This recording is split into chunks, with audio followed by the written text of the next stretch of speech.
Sabay-sabay nagsibukasan ang hile-hilera at naglalakihang payong na ito. May mga nagsasabi na ito raw ang pinakamalaking payong sa buong mundo. Parang napakasarap tumambay sa ilalim nito. Sa laki ng mga payong, napapababa raw nito ng 8 degrees Celsius ang temperatura sa paligid. Magara din ang arkitektura at disenyo nito. Mukhang hindi tinipid ng mga contractor. Tama kayo. Ako naman eh. Ngunit hindi lamang ito basta pasyalan dahil nagsisilbi pala itong kanlungan sa isang banal na paglalakbay.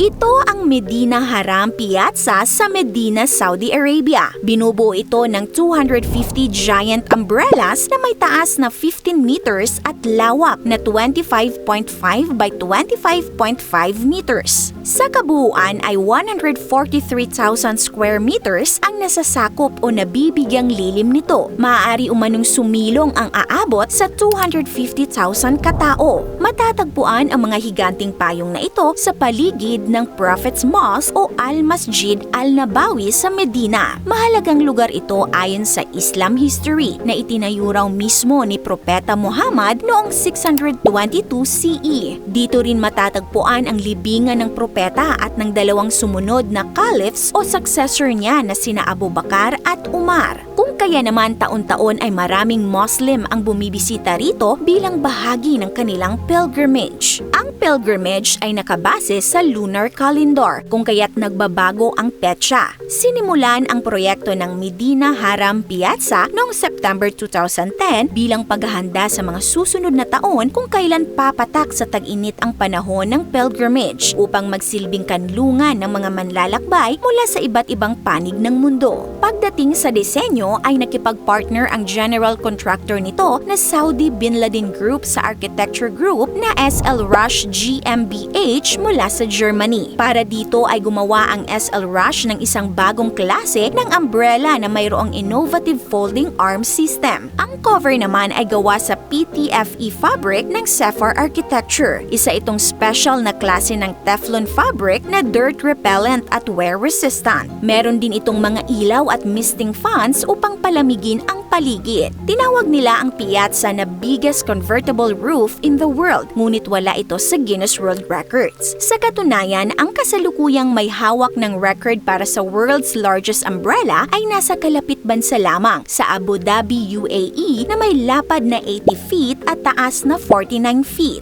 Gayunpaman, ang Medina Haram Piazza ay nakatanggap ng Abdul Latif Al Fawzan Award for Mosque Architecture na kumikilala sa pagsasanib ng makabagong arkitektura at tradisyon. Namangha ka rin ba sa naglalakihang payong ng Saudi ka-awesome? Kung oo, mag-comment ng big yes. Ka-awesome! Wala bang wastong lagayan ang mga kutsilyo nyo? Well, kumuha ng stainless steel magnetic knife holder para ma-organize ang inyong mga kutsilyo. May sapat itong magnetic force kaya siguradong kakapit at hindi basta-bastang mahuhulog ang inyong kutsilyo. Modern ang design kaya napakalinis nitong tingnan. Pwede rin itong maging lagayan ng susi, mga light tools at iba pa. Kung magkano at saan mabibili, click the link na nasa description. This is Ate O from All Republic. Hanggang sa muli and stay awesome!